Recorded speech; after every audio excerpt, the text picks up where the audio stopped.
very similar mechs, but two different drop decks and most likely two different playstyles.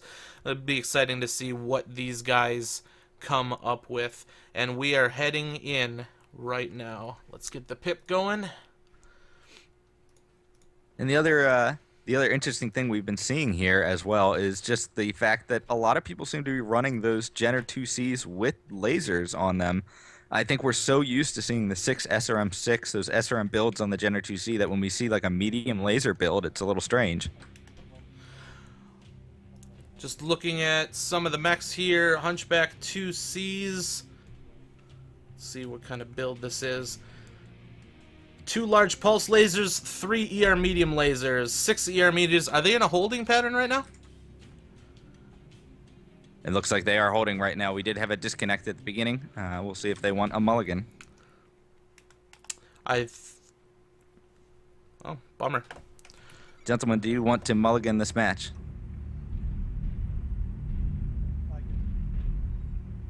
Okay, we will mulligan. We need everyone to disconnect. Everyone, please disconnect from the game. Disconnects happen. We will watch the scoreboard after both teams have fully disconnected.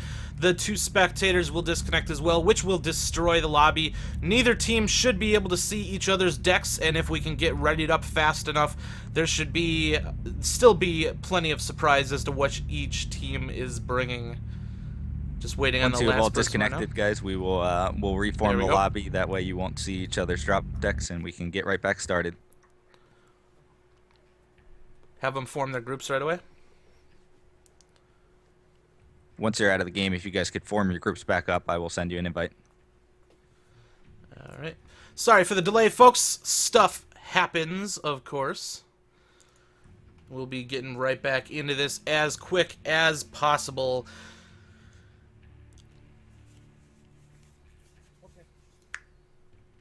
So, a very laser-heavy deck, I would say. I didn't get a good solid look at what they were all bringing, but how do you think lasers are going to play into Canyon Network? We've been seeing quite a bit of DACA. I would say the UX have been kind of the top tier right now. It's very difficult to have a steady hand when you're getting pelted in the face by, you know, ultra autocannons. All right, gentlemen, invites are coming out.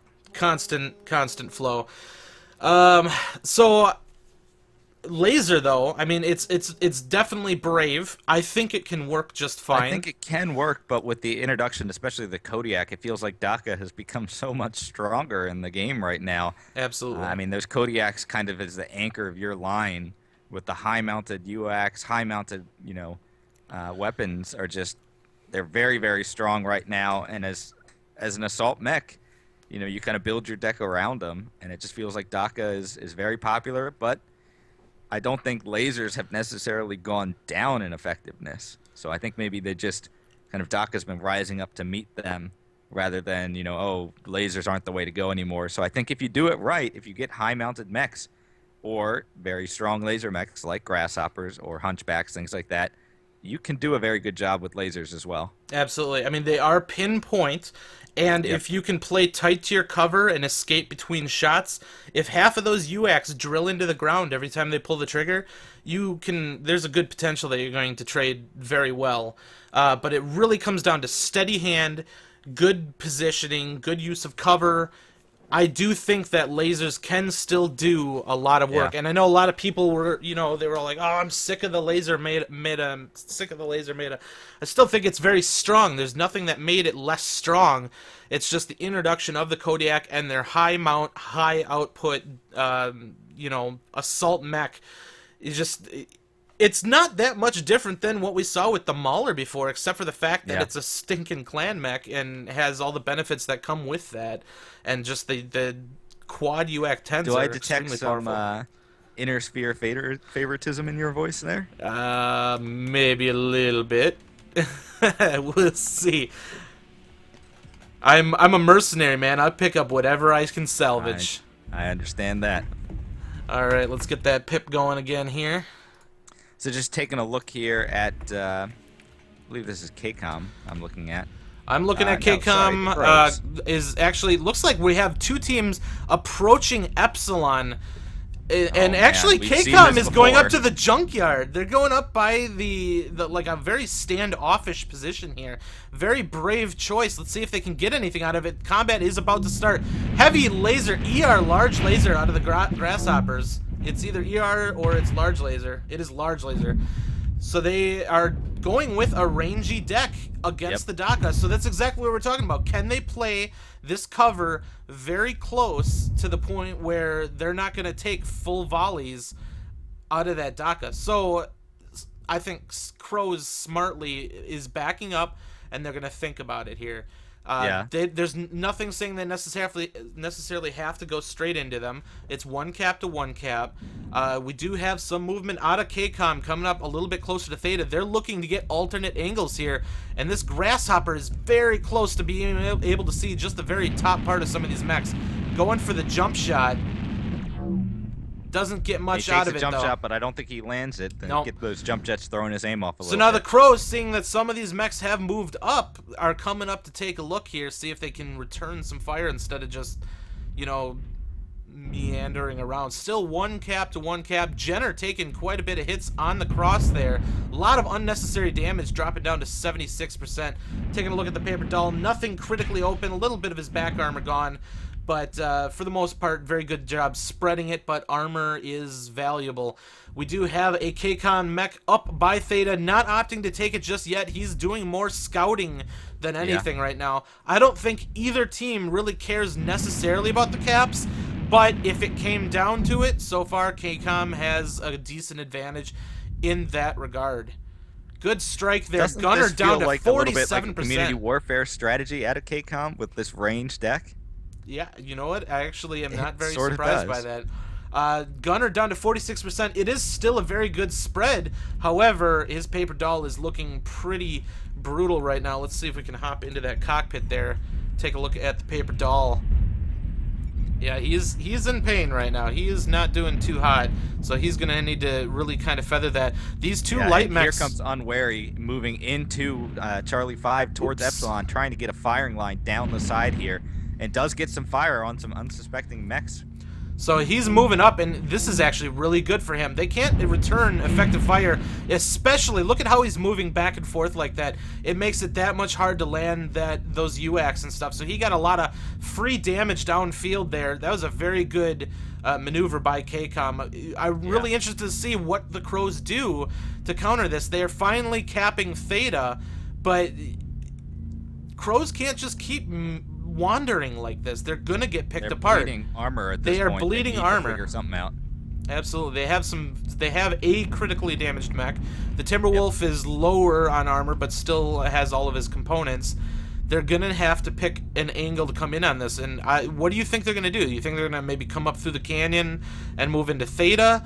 They're now losing on caps 3-1. They've taken Epsilon and Theta and Sigma. They have the trifecta there. I think they need to push Theta at this point. They've got most of KCom on the lower level and Delta 5. They need to push Theta, get some of those mechs out. But right now, it feels like they're just they're taking these aimless. they're taking these extended peaks to try and decide. You can tell they're just talking about it. They're trying to figure out, okay, where do we want to go in at them? And they're all taking their individual peaks down the field and just bleeding more armor. They have to make a decision right now. If they're gonna hide, at least hide well enough that you're not sitting here getting shot by these approaching Jenners. Are they trying to string them out? Are they trying to get them away from Epsilon? They've essentially just given up the D4 position to them. Maybe now's the time to go, and they've decided to go. But look how spread out this is. They decided, okay, let's go, but they're bringing 4 mechs in from way far away. Let's see if they can get them in there quicker. Now, KCom is in a dangerous position now that these guys are running up on them.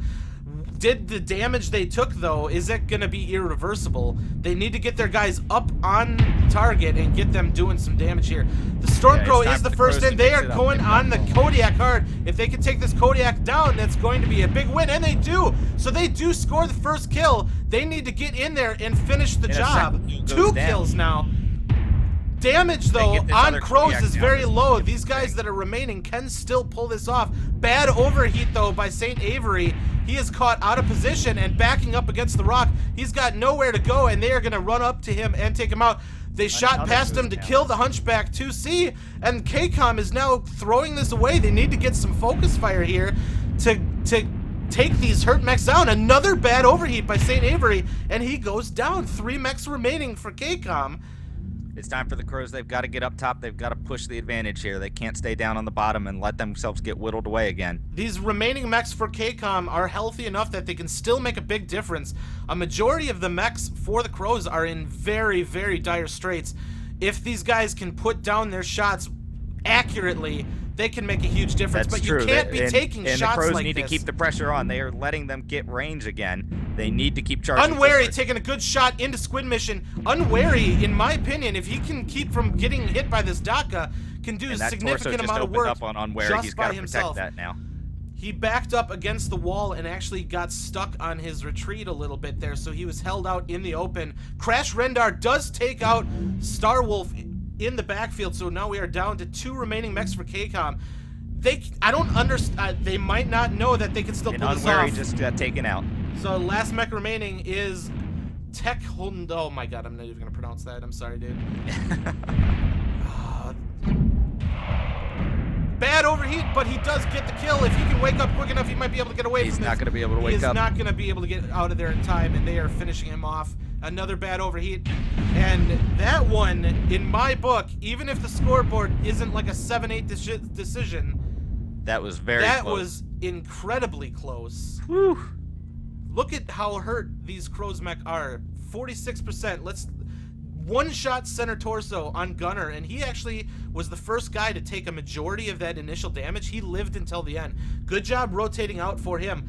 On my screen here, and you guys can't see this, Lung Butter is apparently dead. His center torso is missing on my screen. Let's see if I can hop into his cockpit and see what his paper doll actually looks like. Bright red center torso. One shot for him as well. One sliver of health remaining.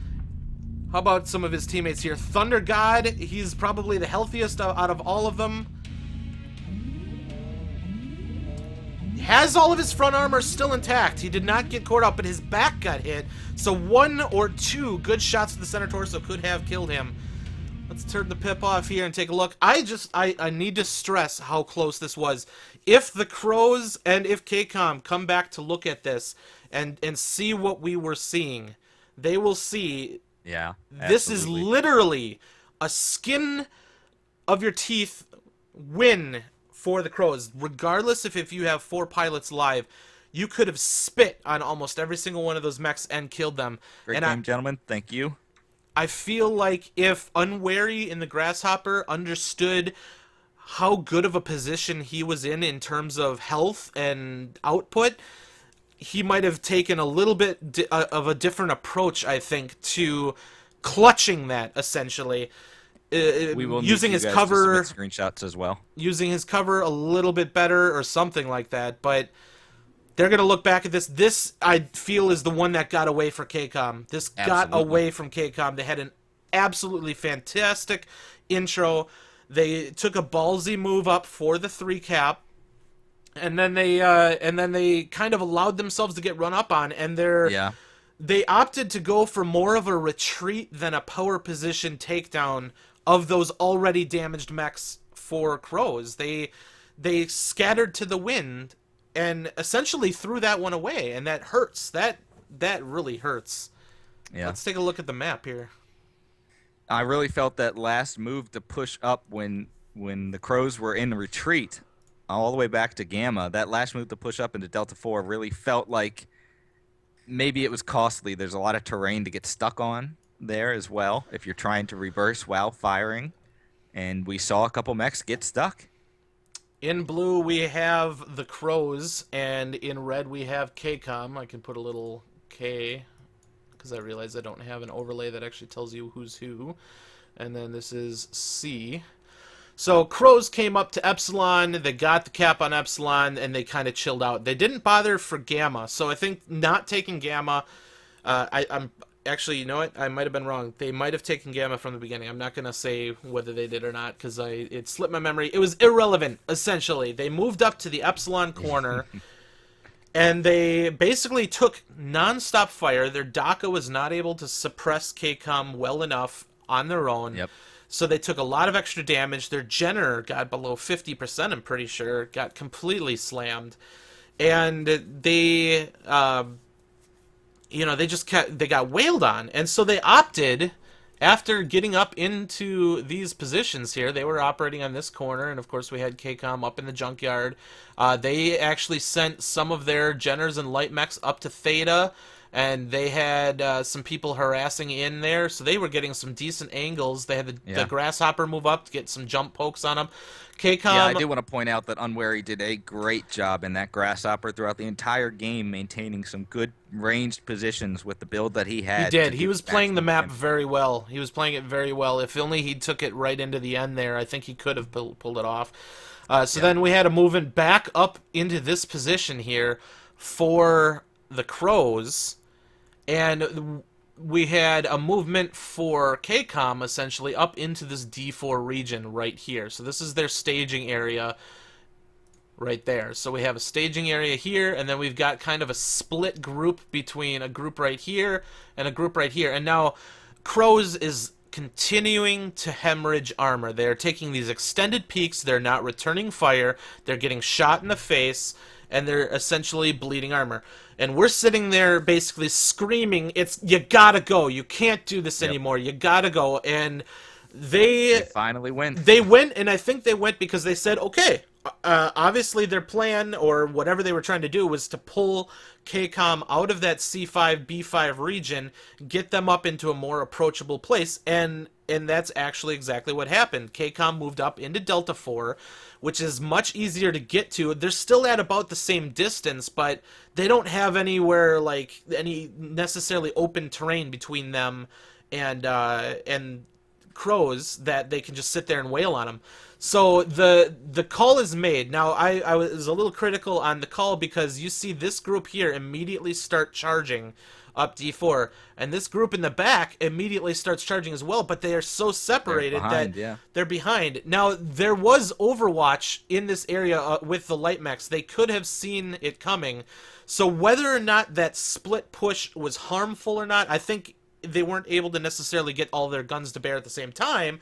But if they, let's say they sent these guys up to this corner a little bit ahead of time so they could all get into a murder ball and go, would that earlier movement have been enough of a warning that KCom could have begun a retreat a little bit sooner? I'm not sure. It could have been a very surprise movement because I felt like KCom got caught with their pants down right here. And instead of getting together and getting all of their shots on target against those weakened mechs at the same time, they scattered to the wind. They were hitting things loosely. They were retreating all over the place. And you see, like, the Kodiak backed up against the rock, repeating overheating repeatedly. And losing those two Kodiaks just like that is a huge loss. I think that was the beginning of the flip. And so you got KCom mechs retreating around the corner. You've got the pursuit happening right on their tail. And going back and looking at those percentages and looking how cored out those mechs are, it looked dire. It obviously looked dire. Was it like 5-3 or something like that? Or maybe even 6-3? I think it was 5 or 6-3, yeah. It was looking very bad, but when you're on Op Force, you don't have the data that we have. Hindsight is 20/20 as a spectator, obviously. If only they knew how well they were putting that damage downfield early in the game. I feel like the Grasshopper alone, with a good position and very tight peaks, could have systematically killed every single one of those remaining mechs. And I'm not saying like he needs to be some amazing clutch pilot necessarily to pull that off, because it was almost wrapped up with a bow for him. But you could see he was kind of panicking his movements. He was dodging back and forth to rock out of the dock, but was backing up against a wall, getting caught. You could see that was impeding his movement a little bit. And ultimately, he just got swarmed up and cored from behind then by the approaching mechs.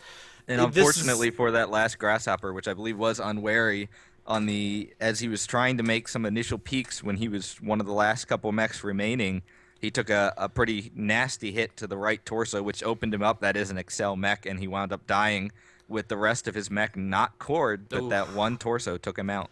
And it's a shame to see that because he had the tools he needed. Yeah. Part of it might have been a lack of knowledge of what the current situation was, lack of that info tech, if you will, knowing that they're all sub 50%, cored out, one shot. The Jenner backed way off. He was one of the first guys hurt. He was hurt bad. And in fact, I think he's the one who came in for the kill shot at the end there because he Yes. probably was the freshest out of the lot of them.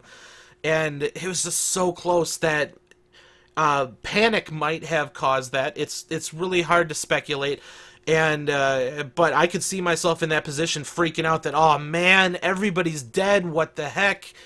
But if you just slow the match down a little bit and just bam, you're dead. Bam, you're dead. That would have been the most epic clutch I would have ever seen. So well played though. Well played by both teams, I think. Crows had a very rough opening, but they made the move when they needed to, and that shows that this is a very fluid game. If situations can change, it was not lost for them. I did not call the game over at that point. We were very critical, and we were concerned about how much damage they were taking, but they were able to draw them out and pounce on them, and that was very well executed. So they brought that back hard. They focused very well, and ultimately came out with the win. And the initial hits were fantastic. It really bled them down. The movement up to D4 was risky. It could have still worked in their favor, but it was basically like a panic retreat, and that could have been caused by that instant charge from both of those groups. There was no preparation for that whatsoever, and surprise, surprise, but it's all over. So we are going to head out back to the schedule screen, and we will see you guys in a little bit for our next exciting matchup.